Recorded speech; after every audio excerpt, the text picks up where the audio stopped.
Hello everyone, and welcome to this tutorial. In this video, you will learn how to create a user authentication login in SQL Server. We will go step by step, starting from enabling authentication, configuring the login, and finally connecting using SQL Server Authentication. First, open SQL Server Management Studio and connect to your SQL Server instance.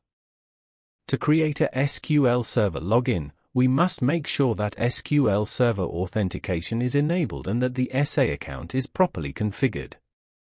On the left side, locate your server instance in the Object Explorer panel. Expand the server node, then expand the Security folder. Under Security, you will see the Logins folder.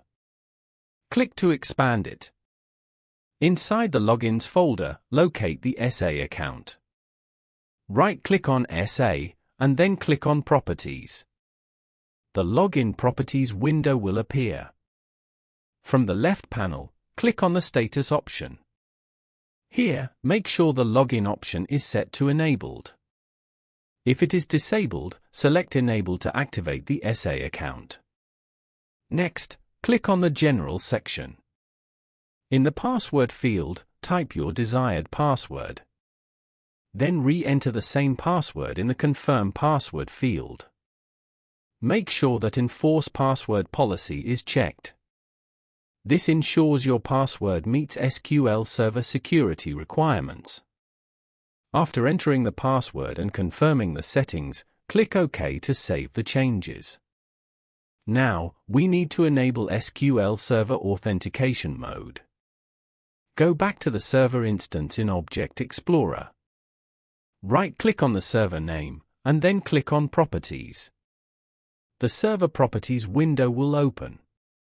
From the left side, click on the Security option. Under Server Authentication, select SQL Server and Windows Authentication mode. This allows Windows Authentication and SQL Server Authentication. Once selected, click OK to apply the changes. Click OK again if prompted. For the changes to take effect, we need to restart SQL Server Services.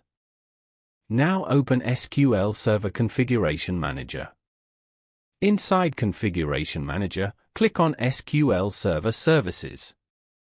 You will see a list of services on the right side. Right-click each SQL Server service and click Stop. Wait a few seconds until the service stops completely. After stopping the services, right-click again and click Start to restart them. Repeat this process for all SQL Server services listed. Once all services are restarted, close SQL Server Configuration Manager. Now return to SQL Server Management Studio. Click Connect and choose Database Engine if needed.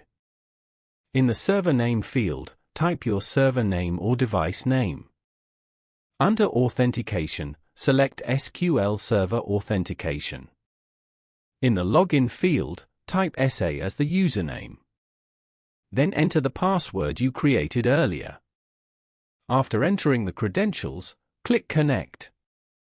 If everything is configured correctly, you will successfully log in using SQL Server Authentication. And that is it. You have successfully created and configured a user authentication login in SQL Server. Thank you for watching this tutorial. If you found this helpful, consider subscribing for more tutorials like this.